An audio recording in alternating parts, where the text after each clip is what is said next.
ओम शांति। ओम शांति। आज की तारीख है 8 सितंबर 2020। साकार महावाक्य। बाबा कहते, मीठे बच्चे, अपनी दिल पर हाथ रख कर पूछो कि बाबा जो सुनाते हैं क्या हम सब पहले जानते थे? अपनी दिल पर हाथ रख कर पूछो कि बाबा जो सुनाते हैं क्या हम सब पहले जानते थे? जो सुना है उसे अर्थ सहित समझकर खुशी में रहो। जो सुना है उसे अर्थ सहित समझकर खुशी में रहो। एक है सुनना, एक उसका अर्थ समझकर उसको समाना, तब खुशी होती है। शब्दों के अंदर ताकत नहीं, शब्दों के भाव में ताकत होती है। इसलिए परमात्मा महावाक्यों का महत्व जिसको पता चल गया, जो इसके अर्थ को समझ गया, वही खुश रह सकता है। तो अब अपने आप से अपने दिल पर हाथ रखकर अच्छे से पूछो कि बाबा जो सुनाते हैं क्या हम सब पहले जानते थे? जो सुना है उसे अर्थ सहित समझकर खुशी में रहो। है ना, इतना बेहद का ज्ञान मिला, इतनी बेहद की समझ मिल रही है, दिव्य बुद्धि मिल रही है। तो अगर ये सोचें कि हमें क्या मिल गया है तो कितनी खुशी रहे। बस यही मनुष्य नहीं सोचता कि उसे मिल क्या गया है।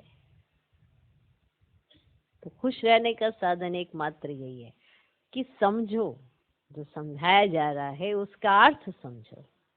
जब समझ आ जाती है कि उसका अर्थ क्या है तो खुशी होती है। अब अतीन्द्रिय सुख शब्द है, पर इसका अर्थ क्या है? जिसने इंद्रियों पर जीत पाई वही इंद्रियों से परे का सुख ले सकता है। ये इसका अर्थ है। अब जब इसका अर्थ समझ आएगा तभी तो खुशी होगी कि हमको भगवान ऐसा बना रहा है कि हम ये सुख ले सकते हैं। अब गोपी वल्लभ के गोप गोपियों से पूछो कि अतीन्द्रिय सुख क्या होता है। गोपी वल्लभ कौन? शिव बाबा। गोप गोपियां कौन? ब्राह्मण। इनसे ही पूछना है कि इंद्रियों से परे का सुख क्या होता है। तो जब ये बात समझ में आ गई, जो हम पहले जानते ही नहीं थे, आज जाना है, तो अगर ये चीज हमें समझ में आ गई, इसका अर्थ समझ में आ गया, तो हम बहुत खुश रहेंगे। जब समझ आ जाती है ना, खुशी तभी होती है। कोई आपको कहे खुश रहो, खुश रहो, खुश रह लिया करो, बस एक काम करो, खुश रहो, कैसे? जब उसको ये एहसास नहीं कि खुश क्यों रहना है या खुशी क्या चीज है। तो ऐसे किसी को कह देने से, जैसे आप भी कह देते हैं ना, अरे चलो छोड़ो बातों को, खुश रहा करो। कोई बीमार होता है उसे कहा जाता है बीमारी ठीक हो जाएगी, तुम खुश रहा करो।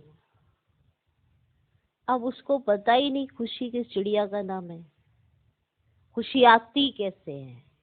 खुशी कोई ऐसे स्थूल वस्तु तो है नहीं, या स्थूल साधन तो है नहीं ना, जिसके प्राप्त हो जाने से आप सदा काल खुश रह सकते हो। पल भर की खुशी होती है, वो भी आत्मा का एक विशेष गुण है खुशी। वो जागृत हो नहीं हो, अगर आपकी पसंदीदा है चीज तो आपको पल भर के लिए, अल्पकाल के लिए खुशी होती है, पर सदा काल के लिए नहीं होती है। अब ये सदा काल की खुशी के लिए सदा काल की अनुभूति करनी पड़े। अब ये अनुभव करने के लिए समझ की जरूरत है।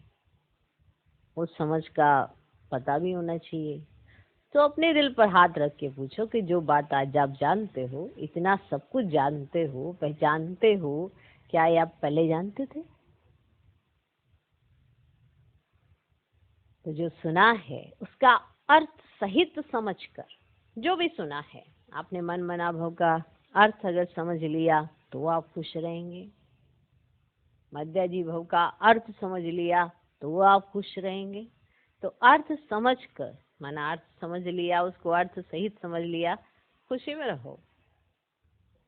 आज का प्रश्न, तुम्हारे इस ब्राह्मण धर्म में सबसे अधिक ताकत है कौन सी और कैसे?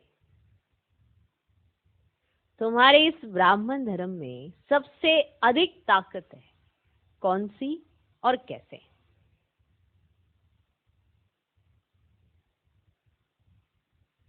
उत्तर, तुम्हारा ये ब्राह्मण धर्म ऐसा है जो सारे विश्व की सद्गति श्रीमत पर कर देते हैं। तुम्हारा ये ब्राह्मण धर्म ऐसा है जो सारे विश्व की सद्गति श्रीमत पर कर देते हैं। ब्राह्मण ही सारे विश्व को शांत बना देते हैं। ब्राह्मण ही सारे विश्व को शांत बना देते हैं। तुम ब्राह्मण कुलभूषण देवताओं से भी ऊंच हो।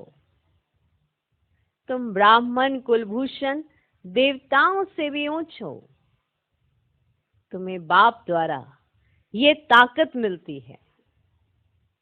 तुम्हें बाप द्वारा ये ताकत मिलती है।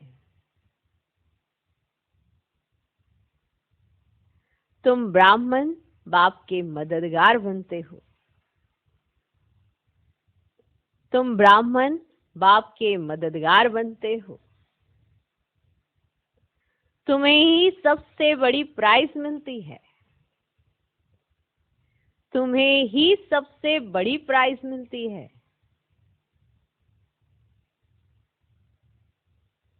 तुम ब्रह्मांड के भी मालिक और विश्व के भी मालिक बनते हो। तुम ब्रह्मांड के भी मालिक और विश्व के भी मालिक बनते हो। तो प्रश्न, तुम्हारे इस ब्राह्मण धर्म में सबसे अधिक ताकत है कौन सी और कैसे? उत्तर, तुम्हारा यह ब्राह्मण धर्म ऐसा है जो सारे विश्व की सद्गति श्रीमत पर कर देते हैं। ब्राह्मण ही सारे विश्व को शांत बना देते हैं। तुम ब्राह्मण कुलभूषण देवताओं से भी ऊंच हो। तुम्हें बाप द्वारा यह ताकत मिलती है। तुम ब्राह्मण बाप के मददगार बनते हो। तुम्हें ही सबसे बड़ी प्राइज मिलती है। तुम ब्रह्मांड के भी मालिक और विश्व के भी मालिक बनते हो। ओके, ओम शांति। मीठे मीठे रूहानी सिकिलधे बच्चों प्रति रूहानी बाप बैठ समझाते हैं। रूहानी बच्चे जानते हैं रूहानी बाप एक ही बार हर 5000 वर्ष के बाद आते हैं जरूर। कल्प नाम रख दिया है जो कहना पड़ता है। इस ड्रामा की अथवा सृष्टि की आयु 5000 वर्ष है। ये बातें एक ही बाप बैठ समझाते हैं। ये कभी भी कोई मनुष्य के मुख से नहीं सुन सकते। तुम रूहानी बच्चे बैठे हो। तुम जानते हो बरोबर हम सभी आत्माओं का बाप वे एक है। बाप ही बच्चों को बैठ अपना परिचय देते हैं जो कोई भी मनुष्य मात्र नहीं जानते। कोई को पता नहीं गॉड व ईश्वर क्या वस्तु है, जबकि उनको गॉड फादर बाप कहते हैं। तो बहुत प्यार होना चाहिए। वेद का बाप है तो जरूर उनसे वर्षा भी मिलता होगा। अंग्रेजी में अक्षर अच्छा कहते हैं ओनली गॉड फादर। हेवन कहा जाता है नई दुनिया को और हेल कहा जाता है पुरानी दुनिया को। परंतु स्वर्ग को कोई जानते ही नहीं। अब सन्यासी तो मानते ही नहीं। वे कभी ऐसे नहीं कहेंगे कि बाप स्वर्ग का रचयिता है। हेवनली गॉड फादर, ये अक्षर बहुत मीठा है और हेवन मशहूर भी है। तुम बच्चों की बुद्धि में हेवन और हेल का सारा चक्र सृष्टि के आदि मध्य अंत का बुद्धि में फिरता है। जो जो सर्विसेबल हैं सभी तो एक रस सर्विसेबल नहीं बनते। तुम अपनी राजधानी स्थापन कर रहे हो फिर से। तुम कहेंगे हम रूहानी बच्चे बाप की श्रेष्ठ ते श्रेष्ठ मत पर चल रहे हैं। ऊंच ते ऊंच बाप की श्रीमत है। श्रीमत भगवत गीता भी गाई हुई है। यह है पहले नंबर का शास्त्र अब बाप का नाम सुनने से ही झट वर्षा याद आ जाता है। ये दुनिया में कोई नहीं जानते कि गॉडफादर से क्या मिलता है। अब अक्षर कहते हैं प्राचीन योग, परंतु समझते नहीं कि प्राचीन योग किसने सिखाया। वो तो कृष्ण ही कहेंगे, क्योंकि गीता में कृष्ण का नाम डाल दिया है। अभी तुम समझते हो बाप ने ही राजयोग सिखाया, जिससे सब मुक्ति जीवन मुक्ति को पाते। ये भी समझते हो कि भारत में ही शिव बाबा आया था, उनकी जयंती भी मनाते हैं, परंतु गीता में नाम गुम होने से ना महिमा भी गुम हो गई है, जिससे सारी दुनिया को सुख शांति मिलती है। उस बाप को भूल गए। इनको कहा जाता है एकज भूल का नाटक। इकलौती एक ऐसी भूल है जिसकी वजह से सारी गड़बड़ हुई है। बड़े से बड़ी भूल यह है जो बाप को जानते नहीं जानते।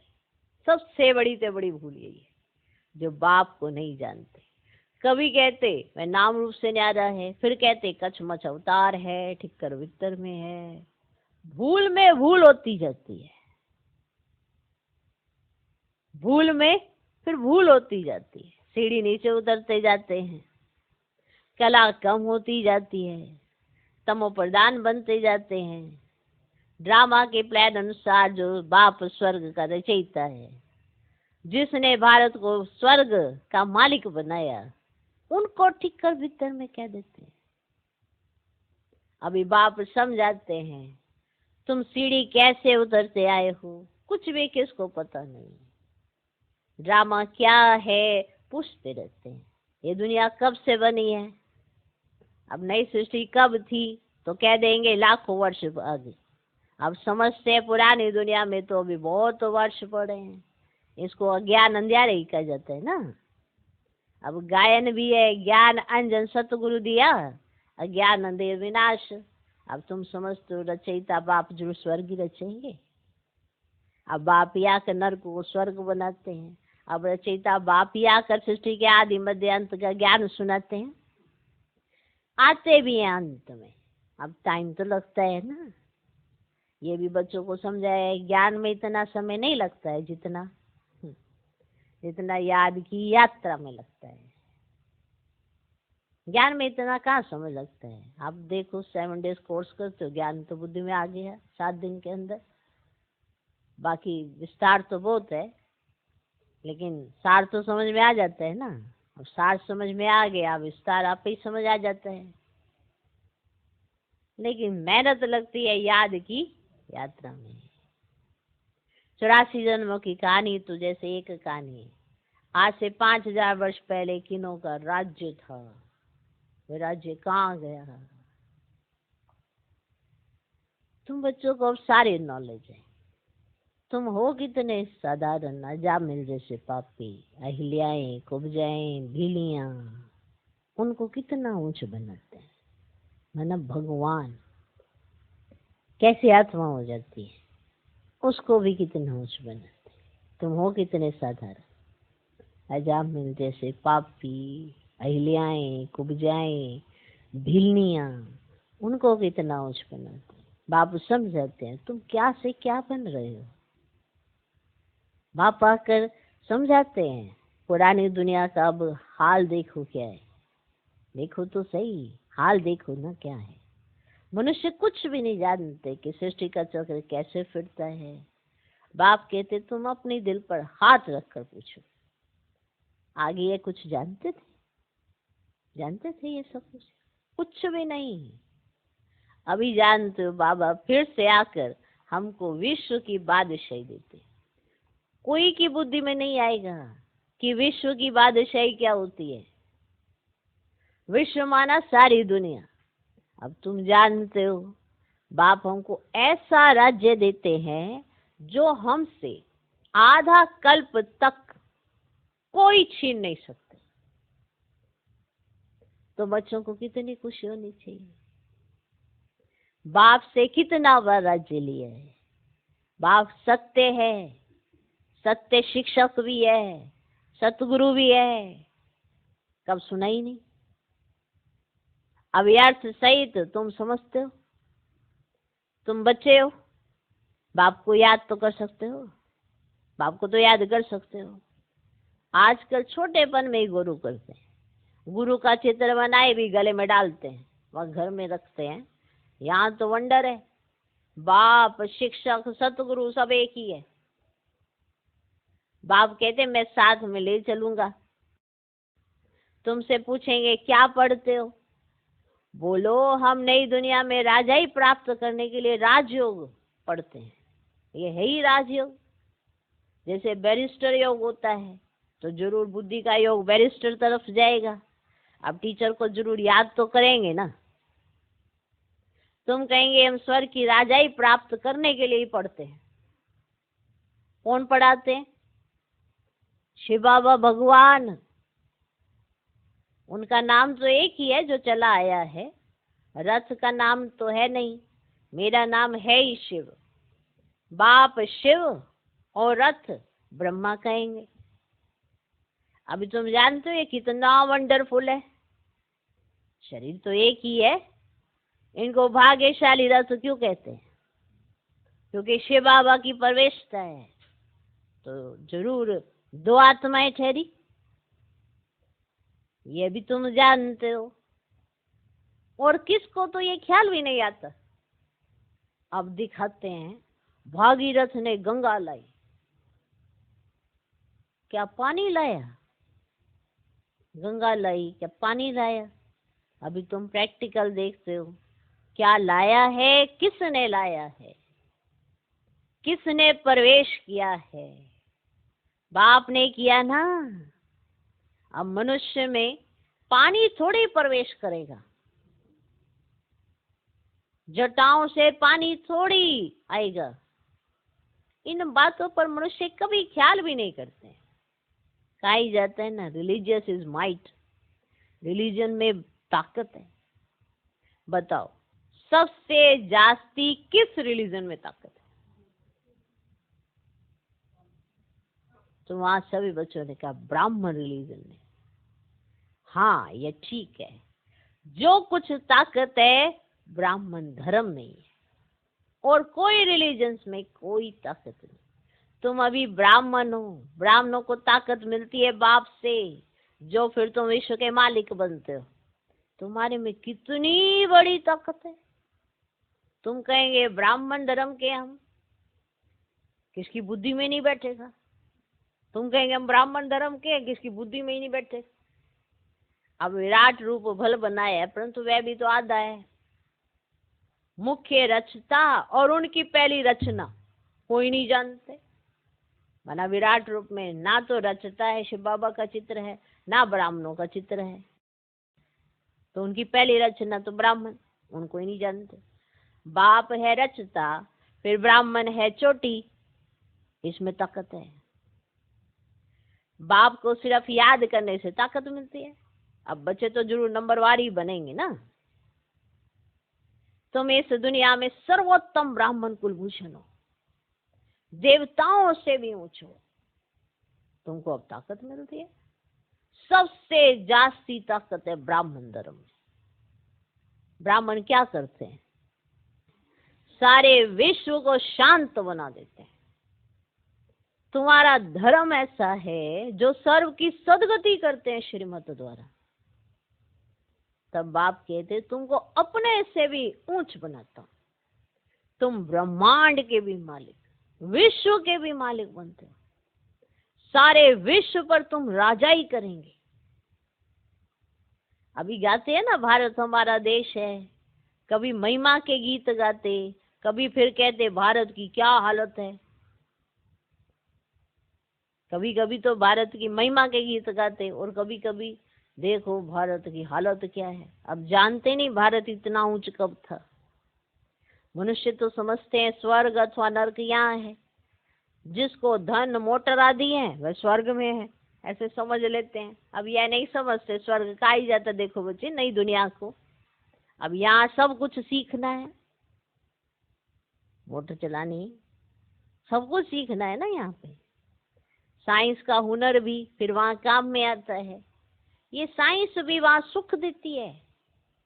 यहाँ तो इन सब से है अल्पकाल का सुख। मोटर चलाओ चलाओ तो है, अल्पकाल का सुख मिलेगा, वहां तो सुख ही सुख मिलेगा उससे।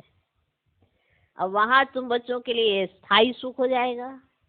यहाँ हर एक चीज से, चाहे साइंस का जो भी साधन हो, उससे अल्पकाल का सुख मिलता है, और वहां पे उसी साइंस के साधन के द्वारा सदा काल का स्थायी सुख मिलता है। वंडर है। समझ आ रहा कुछ? कौन सा सुख मिलता है? स्थायी सुख।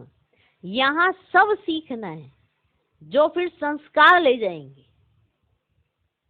यहाँ सब सीखना है जो फिर संस्कार ले जाएंगे। कोई नई आत्माएं नहीं आएंगी जो सीखेंगी, कोई नई आत्माएं नहीं आएंगी, कोई बाढ़ से आएंगी नई आत्माएं, वो सीखेंगी।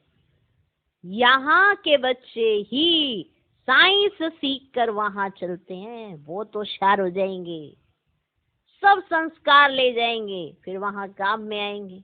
अब ये अल्पकाल का सुख, फिर ये बॉम्ब शादी ही सबको खलास कर देंगे। मौत के बिगर शांति का राज्य कैसे हो? यहाँ तो अशांति का राज्य है। ये भी तुम्हारे में नंबरवार हैं जो समझते हैं इस बात को, नहीं तो इसी में प्रश्न कर लेते हैं, ये बाबा आए कि विनाश कराने आए, शांति स्थापन करने आए। उनको ये नहीं पता कि ये विनाश का मतलब है कि पुराना शरीर, पुरानी दुनिया, इसको छोड़ना और नई दुनिया में जाना। वो विनाश को अकल्याणकारी समझ लेते हैं, पर शिव तो सदा कल्याणकारी है। इसीलिए कोई भी ड्रामा में एक्ट है तो वो कल्याणकारी हो ही नहीं सकती। सिर्फ ज्ञान की कमी और समझ की कमी के कारण हर चीज को अकल्याणकारी समझ लेते हैं। अगर श्रीमत पर चलते हैं तो शिव कल्याणकारी, ड्रामा कल्याणकारी, हर आत्मा कल्याणकारी। क्यों? क्योंकि ड्रामा में पार्टदारी है। सिर्फ आपको ये करना है कि श्रीमत पर मान हर कदम बढ़ाओ, तो आपके द्वारा हुआ हर कर्म भी कल्याणकारी और आपके द्वारा अनुभूति हुई हर चीज भी कल्याणकारी। इसलिए हर दृश्य भी कल्याणकारी। जो होता है अच्छे के लिए होता है, ये भी कल्याणकारी। लेकिन कल्याण समझने के लिए बुद्धि की जरूरत है, और वो नहीं समझते, इसीलिए मूंझते हैं, खुशी गायब हो जाती है और कहीं ना कहीं उलझ जाते हैं। ओके, तो ये भी तुम्हारे में नंबरवार हैं जो समझते हैं। हम पहले पहले अपने घर जाएंगे, फिर सुखधाम में आएंगे। सुख में बाप तो आते ही नहीं, माना बाबा नहीं जाएंगे वहां पे सुखधाम में, वो तो आपको तैयार करके सुखधाम में भेज देंगे। बाप कहते हैं मुझे भी वानप्रस्थ रथ चाहिए ना, भक्ति मार्ग में भी सबकी मनोकामनाएं पूरी करता आता हूँ। संदेशियों को भी दिखाया है कैसे भक्त लोग तपस्या पूजा आदि करते हैं, देवियों को सजाए, पूजा आदि कर फिर समुद्र में डुबो देते हैं। कितना खर्चा होता है, कितना खर्च होता है। पूछो ये कब से शुरू हुआ है तो कहेंगे परंपरा से चला आया। कितना भटकते रहते हैं। ये भी सब ड्रामा है। माना एक भूल से अनेक भूल हुई, पर भूल बताए कौन? इसलिए जो अभूल है, जो कुछ नहीं भूलता, वो परम पिता परमात्मा हमें आके हमारी भूल बताता है कि शुरुआत कहाँ से और तुम्हारा नीचे गिरने का प्रोसेस क्या है। यह भी सब ड्रामा है। बाप बार बार बच्चों को समझाते हैं, हम तुमको बहुत मीठा बनाने आए हैं। एक बात याद रखो, कई कहते हैं ना कि मैंने ऐसा कुछ नहीं किया, वो सामने वाले ने ऐसा किया। पर मीठापन किसका गायब हुआ है, आपका या सामने वाले का? पीछे से कुछ भी कोई करे, ठीक है, मीठापन गायब किसका हुआ है, आपका या सामने वाले का? आपकी चीज फीकी हुई है ना, क्योंकि आप नहीं समझ रहे। लेकिन हम क्या करते हैं, कारण ढूंढ लेते हैं। मानो कोई सिचुएशन आई, दो व्यक्ति हैं, एक ने ऐसे बोला, दूसरे ने वैसे बोला, फिर दूसरे ने ऐसे बोला, उसने भी ऐसे बोल दिया। माना अब हम कंक्लूजन क्या निकालेंगे कि सीन ही ऐसा था इसलिए हमारे साथ ऐसा हो गया। लेकिन मीठापन खोया किसने? वो अगर हर आत्मा समझ ले तो उसको पता रहेगा कि अरे किसी और पे डाल देने से मुझे क्या मिलेगा। नुकसान तो मेरा हो ही गया है, मीठापन तो चला ही गया ना। हर चीज को, छोटी सी चीज को इतना बड़ा कर देना, लेकिन उसमें ये ना ढूंढ पाना कि मेरा संस्कार क्या होना चाहिए सिचुएशन में, ये ना जज कर पाना। अब आप पाठधारी हो, ड्रामा चल रहा है, एक्टिंग हो रही है, तो सीन तो सारों के सामने ही है। कोई ये कहे मेरे सामने तो ऐसा कोई सीन ही नहीं आता, तो फिर वो समझ की कमी है। सीन तो आते हैं, पर विशेषता तो ये देखनी है कि आप अपनी उस विशेषता को सामने लेकर आते हैं, या जो पुराना स्वभाव संस्कार है उसके हिसाब से उस चीजों को डील करते हैं, तब व्यवहार में आते हैं। अब देवताएं कहते हैं कितने मीठे, लेकिन उनका बेस क्या है? ब्राह्मण जीवन। देवताओं के मीठेपन का बेस क्या है? अगर ब्राह्मण पने में वो मीठे नहीं, तो देवता पने में भी तो वो लास्ट में जाके ही आएंगे, त्रेता के लास्ट में। तो पूरे के पूरे 21 जन्म तो वो नहीं रहे ना मीठे, लास्ट में ही रहेंगे, लास्ट में ही परम धाम से उतरेंगे। तो जो पूरे ब्राह्मण जीवन में मीठा रहेगा, वो कैसा उतरेगा? वो पूरा स्वर्ग देखेगा। अब है तो ये धारणा करने की बात ना, कि अपने अंदर आपने इस चीज को धारण कर लिया है कि मुझे तो मीठा ही रहना है। अब मीठे रहने के लिए आपने चीनी कितनी घोलनी है अपने अंदर, तो आप देखो कि चीनी घोलना मना, कि हर बात को आपने समझ से, ज्ञान से कैसे यूज करना है, और योग से अपनी ताकत कैसे लेनी है। ऐसे नहीं हर सिचुएशन आपके अनुकूल ही आएगी, प्रतिकूल भी हो सकती है। अब उसमें आपकी बुद्धि किस तरह से उस चीज को एक्सेप्ट करती है, किस तरह से जजमेंट देती है, उसके आधार पर आप सेकंड में या तो ऐसे हो जाते हैं, सेकंड में ऐसे हो जाते हैं। तो ज्ञान योग तो टोटल लास्ट तक साथ में चलता रहता है। उसके आधार पर ही आपकी धारणाएं होती हैं, उसके आधार पर ही आप दिखाई पड़ते हो, उसके आधार पर ही आपकी सेवा होती है। तो तीसरा और चौथा सब्जेक्ट तो ज्ञान और योग के साथ ही चलता रहता है। कोई कहे मेरा ज्ञान योग ठीक है, बड़ी धारणा ऊपर नीचे है, पॉसिबल ही नहीं है। तो अगर मीठापन है तो माना कुछ समझ है तभी मीठापन है। अब समझ की कमी होगी तो बार बार खट्टे कड़वे होते रहेंगे, बात बात पे बिगड़ेंगे। बाबा तो आते ही सबसे पहले क्या कहता है? मीठे बच्चे। इसका मतलब सिर्फ वो संस्कार इमर्ज करना है, क्योंकि ये परमात्मा महावाक्य है। इसको सिद्ध आपको अपने संस्कारों से, अपने स्वभाव से करके दिखाना है। भगवान ने आपको बहुत बड़े बड़े वरदान दिए हैं, बहुत बड़े बड़े टाइटल दिए हैं, उसको सिद्ध आपको अपने प्रैक्टिकल कर्मों से करना है। तो इसीलिए बाबा आके सबसे पहले क्या कहते हैं? बाबा कहते मीठे बच्चे। इसीलिए आप मीठे हो, नेचुरल मीठे हो, लेकिन अभी प्रैक्टिकल मीठा होना है। नेचुरल मीठे हो पर प्रैक्टिकल मीठा होना है आपको, जिससे हर एक की सर्टिफिकेट दे कि ये मीठे हैं।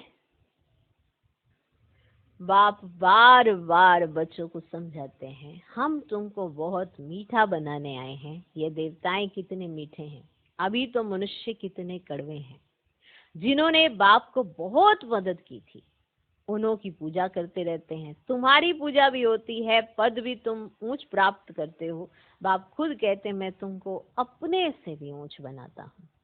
ऊंच से ऊंच भगवान की है श्रीमत, श्री कृष्ण की तो नहीं कहेंगे। गीता में भी श्रीमत मशहूर है, गीता में भी श्रीमत मशहूर है। कृष्ण तो इस समय बाप से वर्षा ले रहे हैं। कृष्ण की आत्मा के रथ में बाप ने प्रवेश किया है, कृष्ण की आत्मा के रथ में बाप ने प्रवेश किया है। कितनी वंडरफुल बात है, कभी किसकी बुद्धि में आएगा नहीं। समझने वालों को भी समझाने में बड़ी मेहनत लगती है। बाप कितना अच्छी रीति बच्चों को समझाते हैं। बाप लिखते हैं सर्वोत्तम ब्रह्मा मुख वंशावली ब्राह्मण। तुम ऊंच सर्विस करते हो तो वह प्राइज मिलती है, तुम बाप के मददगार बनते हो तो सबको प्राइज मिलती है, नंबरवार पुरुषार्थ अनुसार। तुम्हारे में भी बड़ी ताकत है, तुम मनुष्य को स्वर्ग का मालिक बना सकते हो, तुम रूहानी सेना हो। तुम ये बैज नहीं लगाएंगे तो मनुष्य कैसे समझेंगे कि यह भी रूहानी मिलिट्री है। मिलिट्री वालों को हमेशा बैज लगा हुआ होता है। शिव बाबा है नई दुनिया का रचयिता, वहां इन देवताओं का राज्य था, अब नहीं है। फिर बाप कहते मन मना भव, देहे सहित सब संबंध छोड़ मामेकम याद करो तो कृष्ण की डायनेस्टी में आ जाएंगे। इसमें लज्जा की तो कोई बात ही नहीं है। बाप की याद रहेगी। बाप इनके लिए भी बताते हैं, इनके लिए भी बताते हैं। शिव बाबा इनके लिए बताते हैं कि ये क्या करते थे। बाप इनके लिए भी बताते हैं, ये नारायण की पूजा करते थे, नारायण की मूर्ति साथ में रहती थी, चलते फिरते उनको देखते थे। अभी तुम बच्चों को ज्ञान है, बैच तो जरूर लगा रहना चाहिए। तुम हो नर को नारायण बनाने वाले, राजयोग भी तुम ही सिखलाते हो, नर से नारायण बनाने की सर्विस करते हो। अपने को देखना है, हमारे में कोई अवगुण तो नहीं। तुम बच्चे बाप दादा के पास आते हो, बाप है शिव बाबा, दादा है उनका रथ, बाप जरूर रथ द्वारा ही मिलेंगे ना। बाप के पास आते हैं रिफ्रेश होने, सम्मुख बैठने से याद पड़ती है बाबा आया है ले जाने के लिए। बाप सम्मुख बैठे हैं तो जास्ती याद आनी चाहिए। अपनी याद की यात्रा को वहां भी तुम रोज बढ़ा सकते हो, जहां भी रहेंगे वहां पे आप अपनी याद की यात्रा को रोज बढ़ा सकते हैं। अच्छा, मीठे मीठे सिकिलधे बच्चों प्रति माता पिता बाप दादा का याद प्यार और गुड मॉर्निंग। रूहानी बाप की रूहानी बच्चों को नमस्ते। हम रूहानी बच्चों की भी रूहानी बाप को नमस्ते नमस्ते नमस्ते। Good morning good morning good morning. धारणा के लिए मुख्य साथ पहला पॉइंट, अपने को देखना है कि हमारे में कोई अवगुण तो नहीं है। अब यहां से जितना मीठापन कम, माना जितना मीठेपन में अगर नहीं दिखाई दे रहे हैं तो माना कोई ना कोई अवगुण होगा जो दूसरे को दिखाई देता होगा, जिसकी वजह से मीठापन नहीं है। ठीक, अपने को देखना है कि हमारे में कोई अवगुण तो नहीं है। जैसे देवताएं मीठे हैं, ऐसा मीठा बना हूं। जैसे देवताएं मीठे हैं, ऐसा मीठा बना हूं। दूसरा पॉइंट, बाप की श्रेष्ठ ते श्रेष्ठ मत पर चल, अपनी राजधानी स्थापन करनी है। बाप की श्रेष्ठ ते श्रेष्ठ मत पर चल, अपनी राजधानी स्थापन करनी है। सर्विस एबल बनने के लिए, सर्विस एबल बनने के लिए सृष्टि के आदि मध्य अंत का, हेवन और हेल का ज्ञान बुद्धि में फिराना है। सर्विस एबल बनने के लिए सृष्टि के आदि मध्य अंत का, हेवन और हेल का ज्ञान बुद्धि में फिराना है। आज का वरदान, श्रेष्ठ भावना के आधार से सर्व को शांति शक्ति की किरणें देने वाले विश्व कल्याणकारी भव। श्रेष्ठ भावना के आधार से सर्व को शांति शक्ति की किरणें देने वाले विश्व कल्याणकारी भव। जैसे बाप के संकल्प व बोल में, नैनों में सदा ही कल्याण की भावना व कामना है, ऐसे आप बच्चों के संकल्प में विश्व कल्याण की भावना व कामना भरी हुई हो। कोई भी कार्य करते विश्व की सर्व आत्माएं इमर्ज हो, मास्टर ज्ञान सूर्य बन, शुभ भावना व श्रेष्ठ कामना के आधार से शांति व शक्ति की किरणें देते रहो, तब कहेंगे विश्व कल्याणकारी। लेकिन इसके लिए सर्व बंधनों से मुक्त स्वतंत्र बनो। आज का स्लोगन, मैंपन और मेरापन यही दे अभिमान का दरवाजा है। मैंपन और मेरापन यही दे अभिमान का दरवाजा है। अब इस दरवाजे को बंद करो। मैंपन और मेरापन यही दे अभिमान का दरवाजा है। अब इस दरवाजे को बंद करो। ओम शांति